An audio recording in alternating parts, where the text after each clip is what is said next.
Há uma quinta dimensão além daquelas conhecidas pelos humanos, uma dimensão além da imaginação.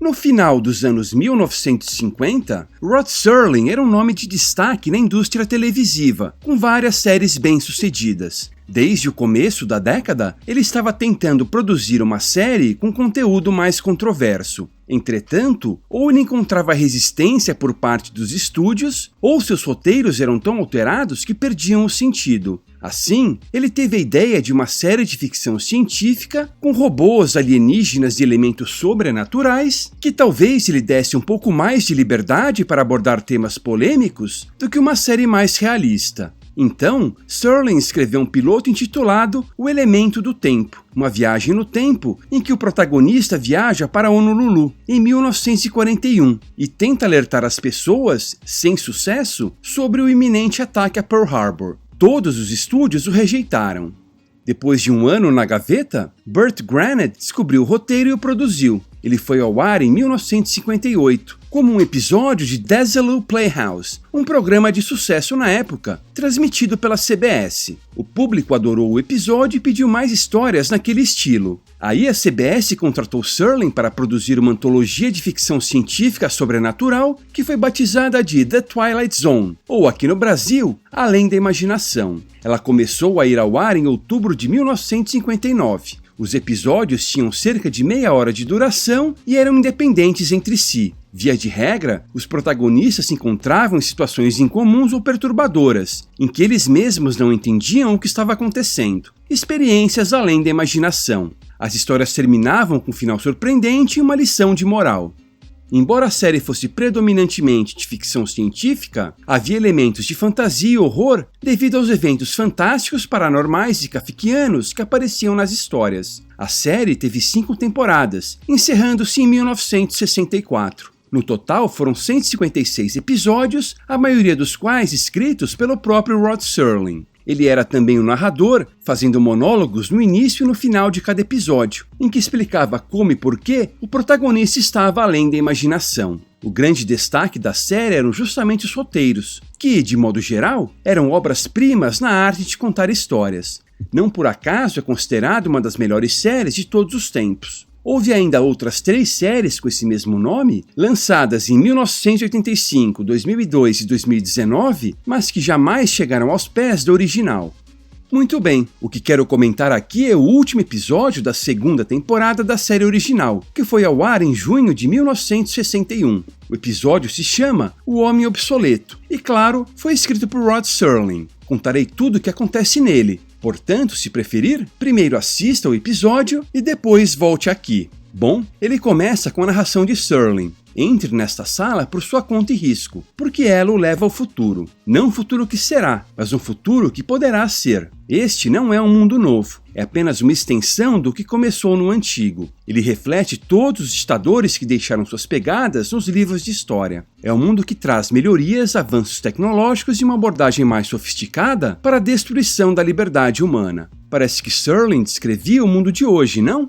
E ele continua. Contudo, como em todos os superestados que o precederam, neste é uma regra inquebrável. A lógica é uma inimiga e a verdade é uma ameaça. Este é o Sr. Romney Wordsworth, em suas últimas 48 horas na Terra. Ele é um cidadão do Estado, mas logo precisará ser eliminado, porque é feito de carne e porque sabe pensar. O Sr. Romney, que viverá seus últimos momentos além da imaginação. Essa é uma abertura típica da série. Somos colocados na pele do protagonista que está passando por uma situação incomum, que não compreendemos totalmente em um primeiro momento. Porém, já pela abertura, podemos deduzir que a história se passa em futuro próximo e não é impossível de experimentarmos. E o Sr. Romney, por algum motivo, é um inimigo do Estado. Romney é levado a um tribunal. Ele está sendo julgado. O juiz pergunta sua profissão, ao que ele responde: bibliotecário. Isso é um problema. O Estado baniu livros e, logo, a profissão dele é completamente inútil. Para o Estado, Romney é um homem obsoleto. Agora, diga-me, meu querido espectador, isso não o faz lembrar de um papinho que ouvimos no início de 2020 sobre serviços não essenciais? Ai de quem fosse um desses trabalhadores não essenciais. O Estado simplesmente os proibiu de ganharem o próprio pão. Tal como Romney, também foram considerados pessoas obsoletas. Voltando ao episódio, há um agravante. Em certo momento, Romney diz que Deus existe, contrariando o Estado, que havia provado que não existia. Esse é mais um motivo para o bibliotecário ser punido exemplarmente. Como só ia acontecer no juspositivismo, o julgamento é um jogo de cartas marcadas. Depois de uma rápida deliberação, o júri chega ao seu veredito: culpado. O juiz então decreta: você é obsoleto, Sr. Wordsworth. Este responde com razão: nenhum homem é obsoleto. Mas o juiz retruca: você não tem função, é um anacronismo, como um fantasma de outras épocas. O que temos nesse diálogo é aquela luta entre individualismo e coletivismo. Enquanto Romney defende o direito natural não só dele, mas de todas as pessoas, o juiz, representando o Estado, defende o tal do bem comum, aquele mito que tiranos sempre usam para justificar a tirania. O juiz dá a sentença: pena capital. Por ser um homem obsoleto, ele será executado. Contudo, como o Estado é bonzinho, Romney poderá escolher o seu método de execução.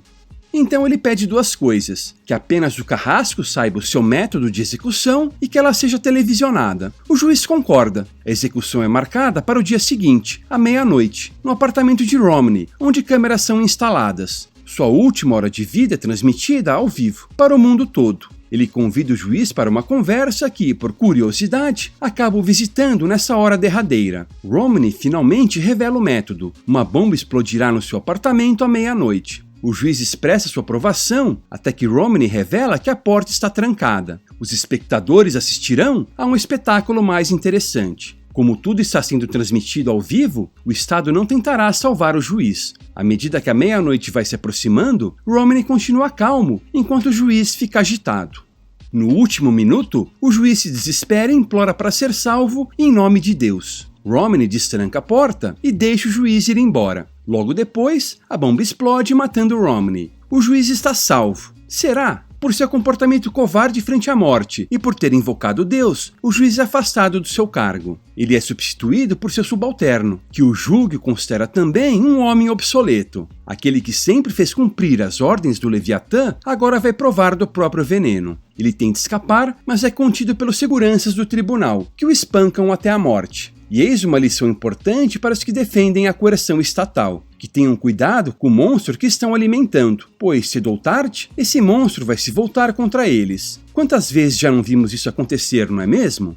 Lembra-se de que eu mencionei que os episódios da série terminavam com uma narração de Serling? Pois a narração desse episódio é a parte mais contundente. Ela é assim: o juiz, o finado juiz, estava apenas parcialmente correto. Ele era obsoleto. Só que obsoleto também é o Estado, a entidade que venerava. Qualquer Estado, qualquer entidade, qualquer ideologia que fale em reconhecer o valor, a dignidade, os direitos das pessoas, esse Estado é obsoleto. Eis um caso para ser arquivado na letra H, de humanidade, lá, além da imaginação. E assim se encerra o episódio, dizendo explicitamente, com todas as letras, em 1961, que o Estado é uma entidade obsoleta. Impressionante, não? Em tempos de série só com lacração, não dá sequer para imaginar algo do tipo sendo dito hoje. Mas Serling estava certo. O Estado é obsoleto.